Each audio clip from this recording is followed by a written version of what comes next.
Programa Complicações de hoje a respeito de crise política. Eu queria começar agradecendo a participação, primeiro de você, Guilherme, muito obrigada, viu, por ter vindo. Obrigado pelo convite. Você também, Joel, muito obrigada por ter vindo conversar aqui com a gente a respeito desse tema tão complexo e tão pertinente. Obrigado, Cássia, é um prazer estar aqui. Bom, então começar falando um pouco de economia nesta crise, né? Nós tivemos a divulgação de um cálculo recente do professor Marcelo Neri, da Fundação Getúlio Vargas, já atuou como ministro, mostrando que a desigualdade social no Brasil, ela voltou a crescer no final do ano passado, isso pela primeira vez desde a virada, né, do século. Qual que pode ser o desdobramento político de um dado econômico como esse, começando por você, Guilherme? Olha, eu acredito que a questão da desigualdade é uma questão central no ciclo político recente. Eu diria que um dos motivos que levou às seguidas reeleições, né, do governo e do PT está relacionada à redução da desigualdade, ao aumento do emprego, à distribuição de renda de uma maneira mais geral. Esse processo de redução das desigualdades e distribuição de renda já havia alguns sinais em 2014 de que ele havia não sido revertido, mas desacelerado, apesar que os dados da PNAD de 2014 eram bons ainda, surpreendentemente bons, dada a situação econômica, né?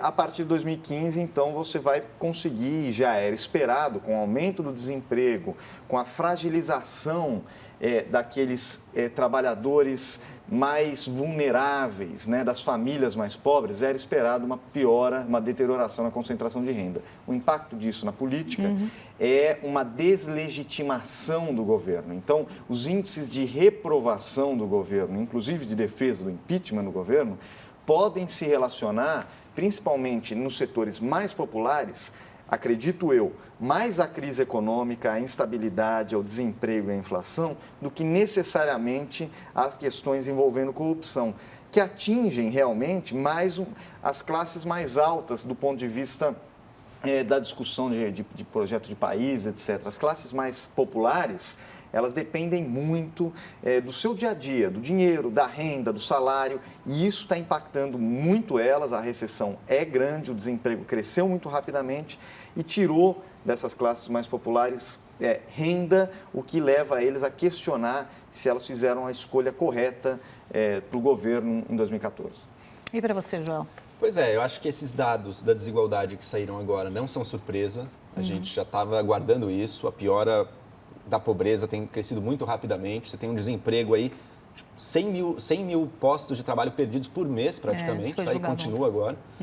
E era de se esperar e de um governo que, embora tente se vender como defensor dos direitos sociais, mas você tem na prática uma situação econômica tão precária que você corrói esses direitos, corrói o direito ao emprego, por exemplo, e gera essa situação. Eu acho que, como o professor Guilherme disse, o apoio da presidente nas camadas mais baixas está diretamente ligado a isso, diretamente ligado a perda do apoio dela, né, diretamente ligado a essa piora econômica que gera desemprego, gera pobreza. Você tem a previsão de que 3 milhões de famílias cairão da classe C para a classe D nesse processo todo, ou seja, uma perda daqueles supostos ganhos que a gente tinha tido. E não posso deixar de notar que o que a gente está assistindo hoje é um efeito esperado das políticas que o próprio governo adotou, o governo Dilma, de ignorar a responsabilidade fiscal, de apostar no consumo e no gasto como os motores do crescimento do Brasil, um modelo que se esgotou, que era limitado, não fez nada para resolver nossas profundas deficiências do outro lado da economia, que é a oferta, as nossas limitações da oferta. Então, estamos nessa situação. Eu acho que a população que se coloca contra o governo pela questão econômica está, no fundo, agindo de uma forma perfeitamente racional e correta também, porque foi o próprio governo, foram as medidas do próprio governo que trouxeram a gente para essa situação bastante grave.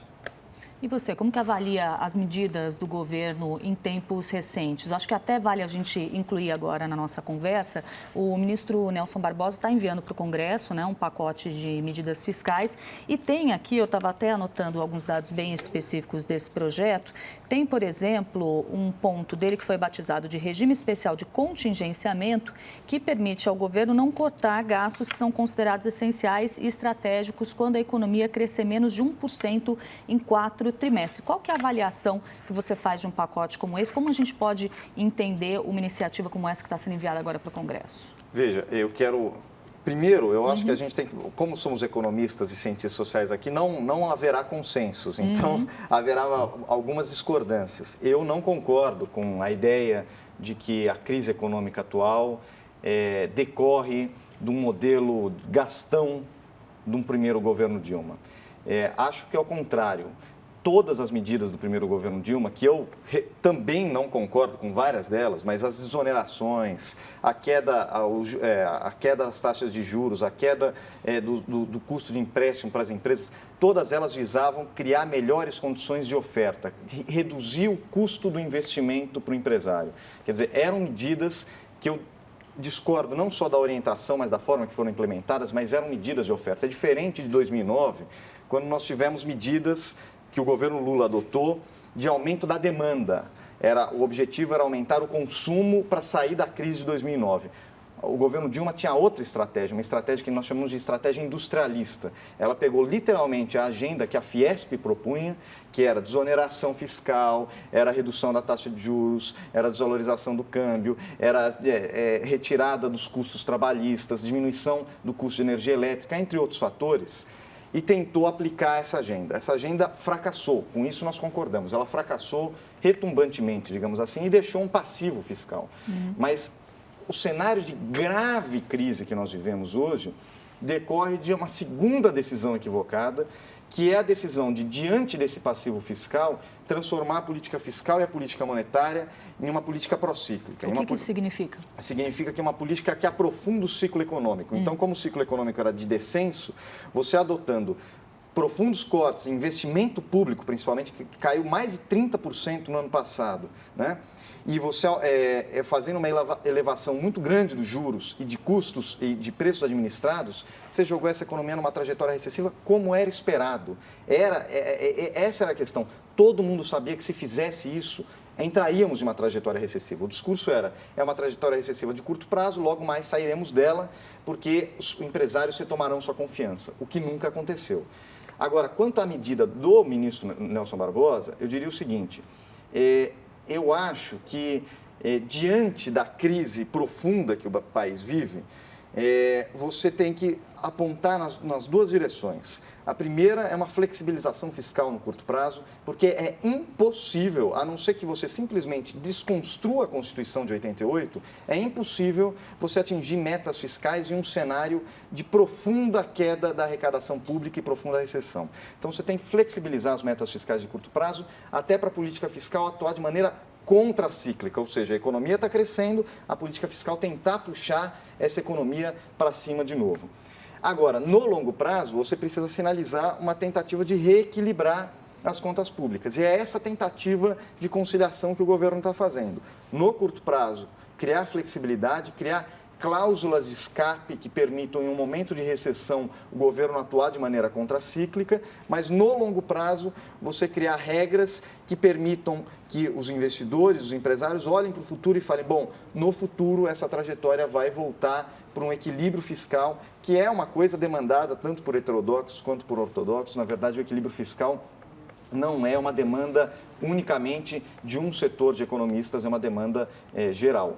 E para você, essa flexibilização fiscal pode ser algo problemático? Eu acho que ela vai trazer problemas, sim, no curto prazo. Eu acho que ela vai levar o próprio Estado brasileiro a não fazer ajustes que ele precisaria fazer. Demissão de comissionados que inflou-se de uma forma totalmente abusiva. Não vai discutir uma pauta, essa sim, modernizante, de privatizações para o Brasil, que também poderiam ajudar nesse momento. E, ao mesmo tempo, também eu vejo isso como uma tentativa do próprio governo de tirar um pouco o foco da crise política gravíssima que está assolando o governo e que, enquanto não for resolvida, é o que tudo indica, essa recuperação da confiança será impossível, porque é um governo que, em todas as suas tentativas, desde a reeleição, mas até antes, em todas as suas tentativas de emplacar um direcionamento, emplacar um projeto, falhou miseravelmente. Você vê o Joaquim Levy, o que foi o período Joaquim Levy na presidência, um governo dividido entre si, um Congresso que agora está francamente hostil ao governo. Então, acho que, de alguma maneira, esse pacote econômico é também uma tentativa política do governo apresentar algo, porque ele, hoje em dia, vive o dia a dia sem nenhum projeto, sem nenhum horizonte. Isso apresenta algo, eu acho que vai em caminhos perigosos, caminhos que para a economia brasileira não serão bons e deixará de fazer a lição de casa importante também que poderia estar fazendo. Então, eu avalio com muita apreensão esse anúncio e é o caminho que estava sendo cotado, né? Com o governo acuado, está na hora de chutar o balde, está na hora de ir para cima com tudo, aumentar os gastos, tentar aumentar os investimentos, coisa que o governo não fez. O investimento brasileiro é cronicamente baixo há muitos anos, mesmo quando poderia estar aumentando, não chegou aos níveis esperados e que eu acho que a situação não vai melhorar por causa disso. Agora, para além do mérito desse pacote que foi para o Congresso, né, quais são as chances disso conseguir passar, de haver uma negociação, já que a gente tem nesse momento também, como você observou, Joel, um Congresso claramente hostil ao governo, né? Como que deve ser isso? Como que pode ser essa tramitação de um pacote como esse? Bom, isso depende, evidentemente, do avanço da discussão do impeachment. Enquanto não se superar a discussão do impeachment, seja para efetuá-lo ou não efetuá-lo, não haverá possibilidade de negociação de outros temas que são muito importantes para o Brasil. Veja, aqui mais uma vez, não teremos concordância. Eu não acho que a agenda de privatização é uma agenda modernizante para o Brasil. Eu também não acredito que o tema da necessária estabilidade fiscal venha de cortes no estado de bem-estar social, que é uma pactuação da sociedade brasileira desde a Constituição de 88 e, na verdade, é o projeto de nação que nós tentamos construir. Eu também não acredito que o avanço de pautas como, por exemplo, a desconstrução da Previdência Social ou a reforma trabalhista ou a desconstrução do SUS ou a desconstrução da educação pública sejam pautas modernizantes. Ao contrário, eu acho que são pautas reacionárias, de voltar a um período em que o Brasil, na verdade, sofreu muito, a população brasileira sofreu muito, que é o período de desconstrução num projeto nacional na década de 90. Tirando isso, eu acho que do ponto de vista político, nós temos que discutir, resolver o impasse do impeachment, né? No Congresso Nacional, você vai ter idas e vindas, porque cada dia tem uma notícia nova, tanto no setor legislativo, digamos assim, no Congresso, quanto no Judiciário. Então, novas delações, novas acusações, vai atingir quem se fortalece, quem se enfraquece. Eu acho que é necessário o país superar a discussão do impeachment e superar de maneira responsável. O meu medo é que você, no afã, no meio de uma crise econômica, você fale, bom, então que se tire o governo como se essa fosse a solução para todos os problemas do país, sendo que os problemas do país são muito mais graves. A Lava Jato tem uma grande qualidade, apesar de eu achar que tem vários outros problemas, mas uma grande qualidade. Ela revelou a extensão sistêmica e que atinge a todo o espectro político de relações incestuosas entre empresas privadas, setor público, partidos políticos e agentes econômicos. Quer dizer, essa relação não vai simplesmente desaparecer uma vez anunciado o impeachment. Então, essa ilusão de que, tirando o governo, tudo se resolve, é uma ilusão vendida por aqueles que têm interesse em assumir o governo, na minha opinião. Bom, a gente tem aí algumas divergências de opinião entre vocês, que é muito saudável para esse programa, a gente trazer diferentes pontos de vista aqui.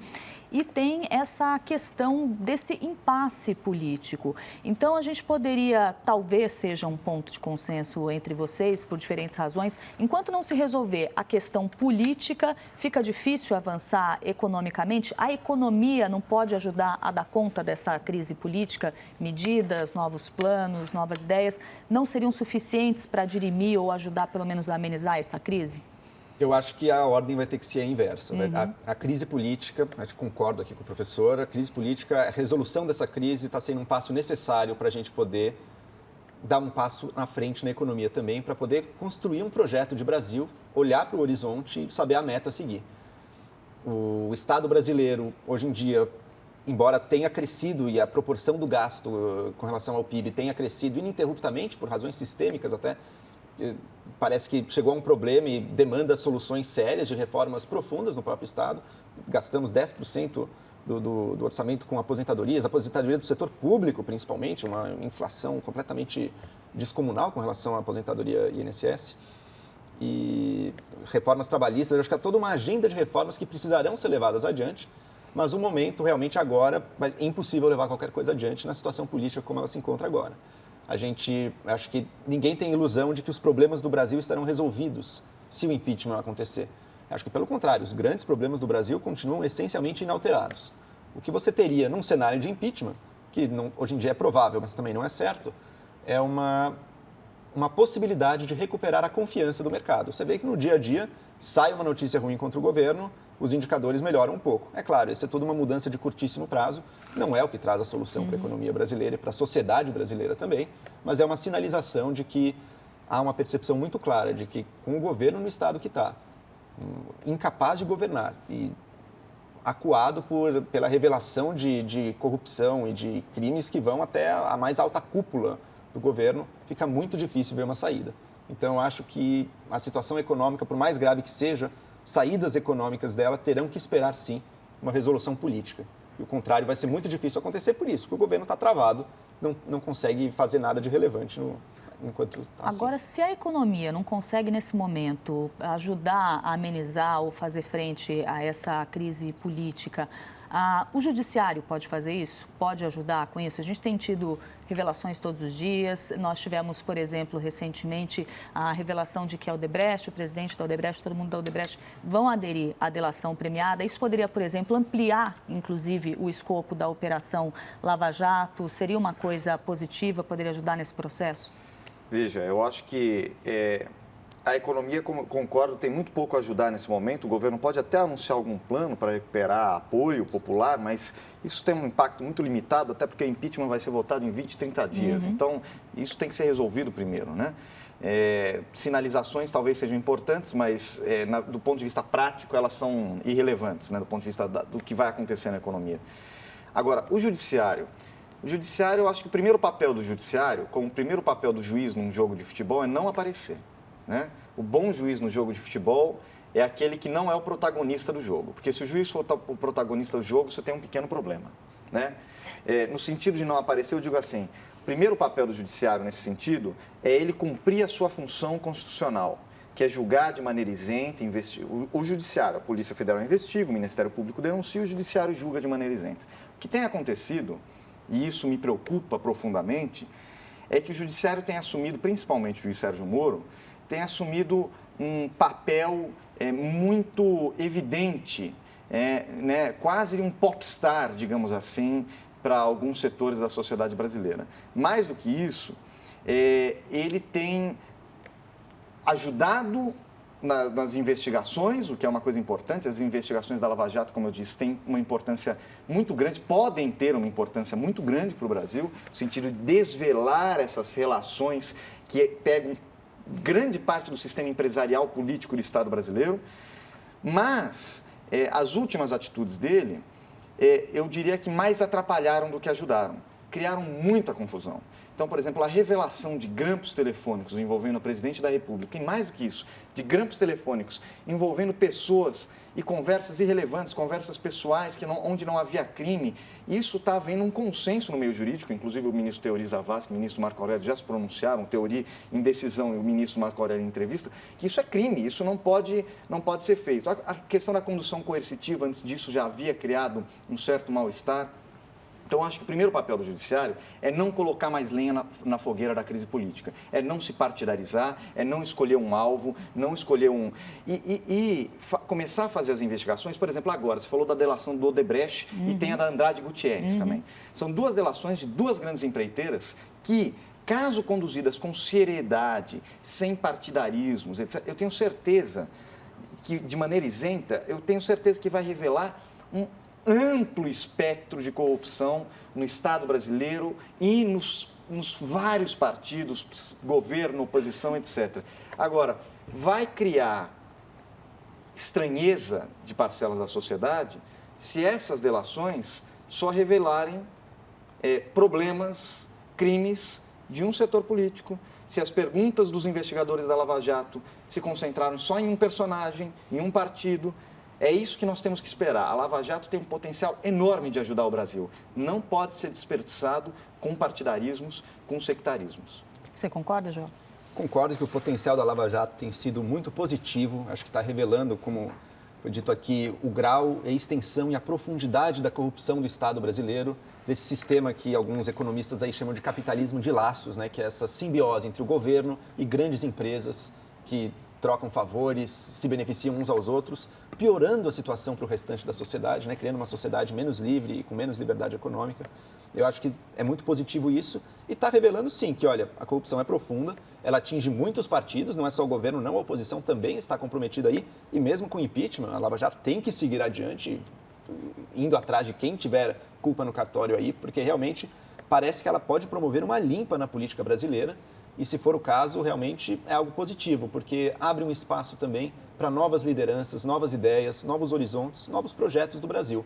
Eu acho que esse é o grande potencial da Lava Jato. Eu encaro essa preeminência do juiz Sérgio Moro como um dado que acho que parte basicamente, principalmente da própria população, que se vê tão pouco representada pelos supostos representantes dela na política. É uma situação curiosa que a gente tem, não só no Brasil, em muitos países, em que a política, a relação de representatividade da população para com a política está muito comprometida. E no Brasil, com a corrupção que nós temos, isso é ainda mais forte. Então as pessoas olham para os políticos, veem apenas corrupção, veem aquilo que não os representa, os interesses deles não estão sendo levados para as esferas do governo, e vem no judiciário alguém que finalmente, o judiciário, na Polícia Federal, forças que finalmente estão fazendo um trabalho que há muito a gente espera da caçada à corrupção.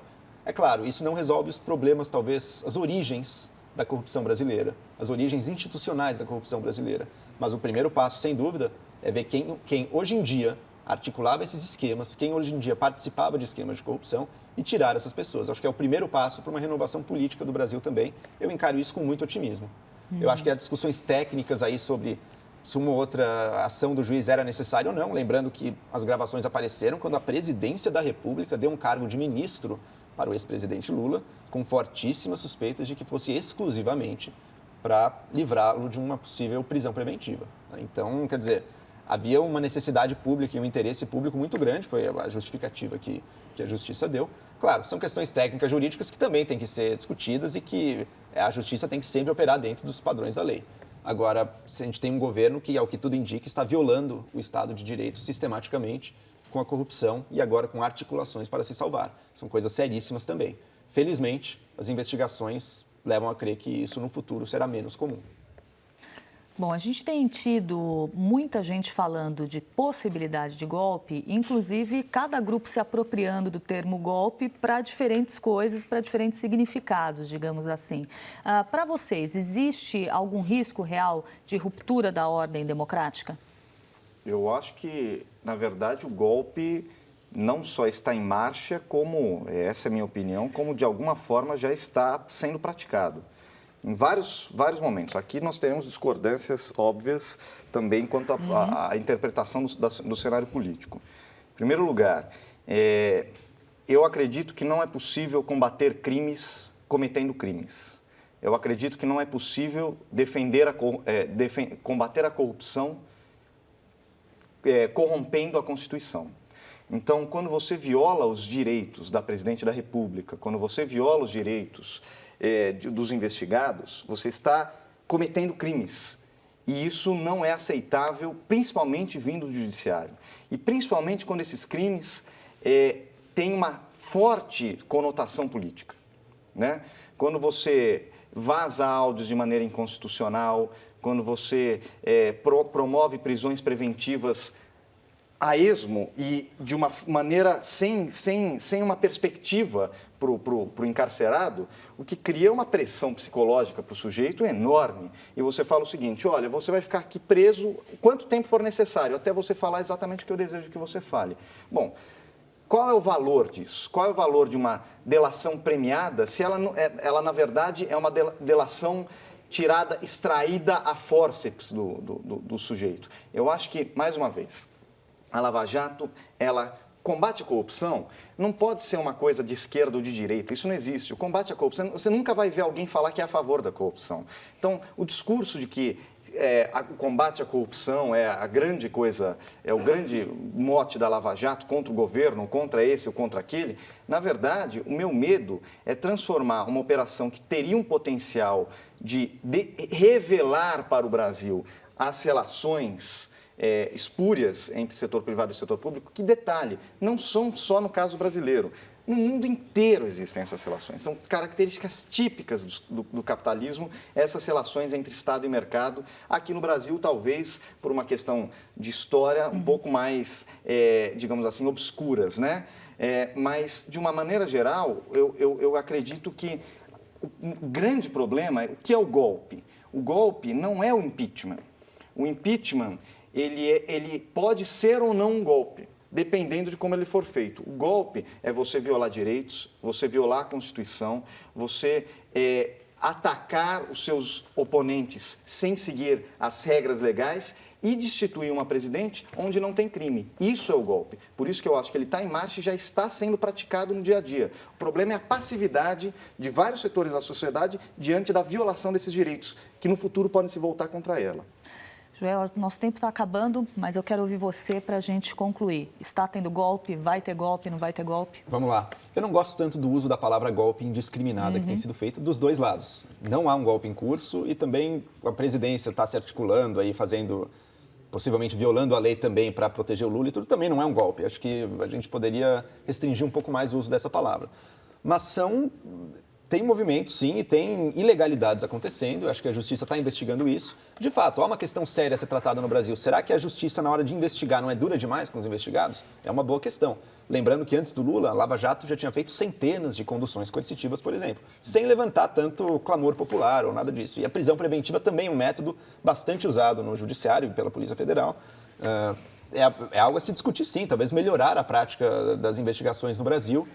No caso especificamente, o uso das gravações também, não ter mandado as gravações imediatamente para o STF, como alguns juristas tinham exigido, também, ou em outros casos de outras investigações que pessoas com fórum privilegiado apareceram em gravações no resto do Brasil, também não foram para o STF antes. Então você tem uma prática jurídica constituída. Não se pode falar, na minha sincera avaliação, de que a Justiça agora, como o PT, está agindo de uma maneira parcial, enviesada e que está violando o que ela antes fazia e a forma como a investigação brasileira em geral procede. Não é o caso. O PT está recebendo o mesmo tratamento que a Justiça brasileira dá na hora de investigar.